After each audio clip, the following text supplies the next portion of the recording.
Well, hello again from Ed's Orchids, and today I'm just going to do what I said I'd do, which show you a few Angraecums and a few Paphs. So I hope you enjoy it. This is an Angraecum sesquipedale that I've had for a few years as well. But I've got these very small plants, and as you can see, it's growing quite nice. It hasn't flowered yet, which I'm hoping to. It might do next back end. But the one thing you should look out for on all Angraecums and Rhinantheras is this yellowing. This yellowing here. Because if they're yellowing here, it's a sign that they've either got scale or they've got mealybug. I've sprayed this a bit since, so I don't think there's anything on here. No. A bit of scale in there, I think. So that's what he said. So watch out for that yellowing of the leaves, and just check inside the sheath, and you'll probably find there's some bugs in. There again, this has been planted in a small pot, and then it's been planted in a bigger one because for non-disturbance of the roots. So that's Angraecum sesquipedale. This is Angraecum veitchii, that I'm not very proud of, because you can see the system there, no leaves there. What happened last year, for some reason after flowering, all the leaves just started dropping off, and I thought, oh, it's got some disease, this, what am I going to do with it? So what I did, I just smeared it all in dragon's blood, and lo and behold, the top's growing nicely now. It's not very nice to look at, but it's coming on. Nice new growth coming up there. Nice new leaves rather. That's Angraecum veitchii. Angraecum crestwood, a cross between veitchii and sesquipedale, and back to veitchii again, to make sure the flowers stand up straight, because they have a tendency to point towards the floor. So that's what this is, Angraecum crestwood.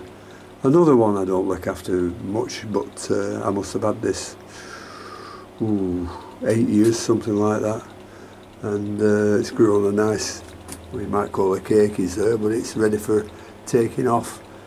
But I'm a bit loath to take it off. I just want it to flower at the same time as this does, and then it'll look nice. Once again, been outside since May, brought in the middle of October. Lovely root system. I'll just turn around and show you. There we are. And if you leave these outside in the rain, the roots grow like mad.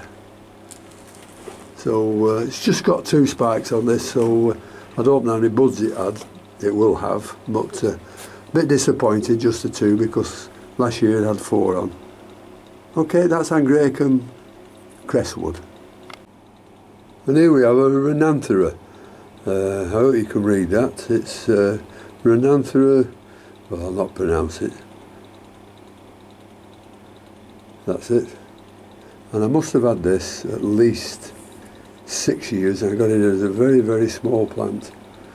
And it's been out all year. I put it out in May and brought it in at the back end of October.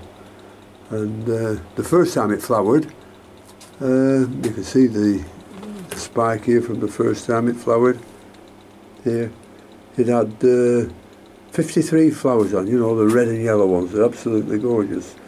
But since then it's spiked once there, that's all, and just with about 15 or 20 on. But this year I was hoping for the best when I saw 2 spikes coming. Here. You got them there. Only to come in one day and find out that 2 slugs had bitten the tops off. So I lost my 2 spikes on that one. So that's a Rhinanthera. Rhinanthera Tom Thumb, that's what they call it. I don't look after these as well as I should do, but by putting them outside you get a fantastic root growth on them. I mean, they get wet through, and but I think the roots are fantastic. The only other thing I would say about anything that's in the Angraecum or Renantha or anything like that, I hate repotting them because they don't like their roots disturbing. Now this one was originally in a small pot, probably a 6 centimetre pot, which is deep down in there somewhere. Then it's in a 5-inch pot, and now it's in an 8-inch pot, but hasn't been taken out of any pot, so the roots haven't been disturbed. So I'm hoping for better things than that next year, when I'll look after it a little bit better, because I'll have more time. Paphiopedilum Colopekingii Topperi, and it's crossed by Gigantiflorum Dark Warrior. Massive leaf span of 3 feet. Flowered before,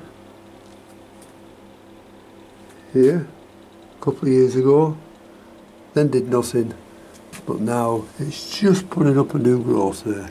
You see it? So I'm hoping that'll be flower again before I say bye-bye to this world, but you never know.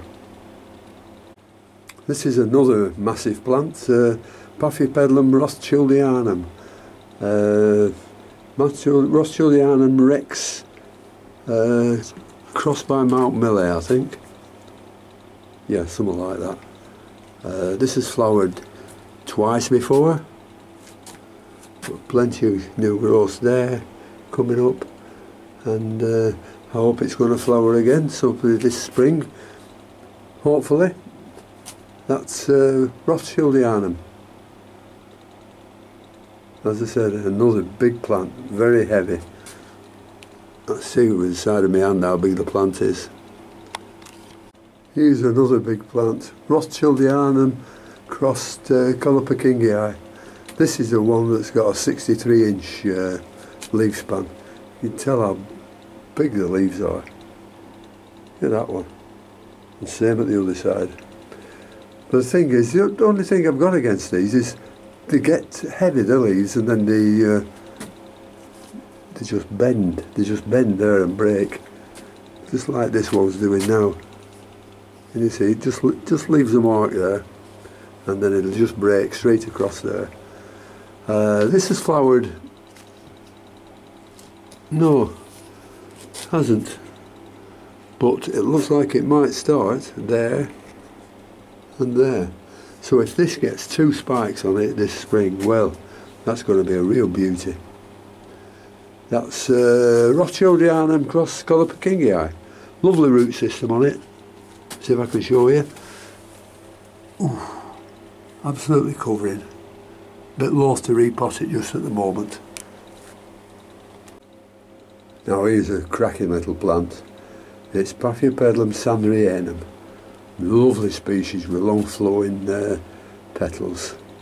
Now, you've got to see one in flower, these to appreciate what they're just like. Flowered twice before this, and plenty of nice growths on it. Looks like that might start to flower again soon, so that'll be beautiful. Big growth plant, plenty of them.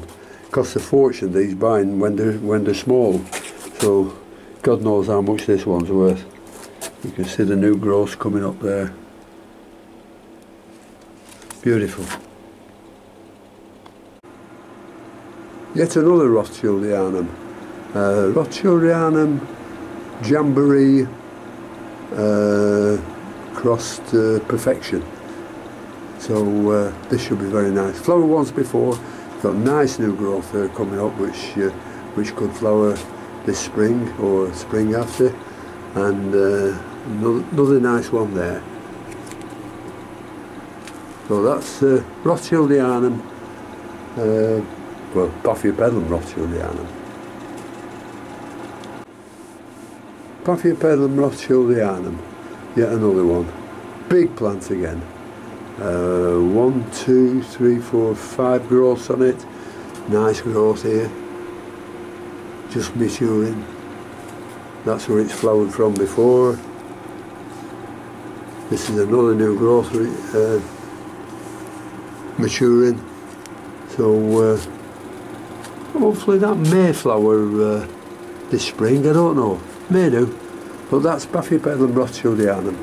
There's another quite large plant of Paphiopedilum hung sheng eagle, which is crossed once again with rothschildianum and gigantiflorium. Beautiful flowers on these. I've flowered just once before, a couple of years back, but hasn't flowered since. But this year it's got two nice growths on there, one there and one here.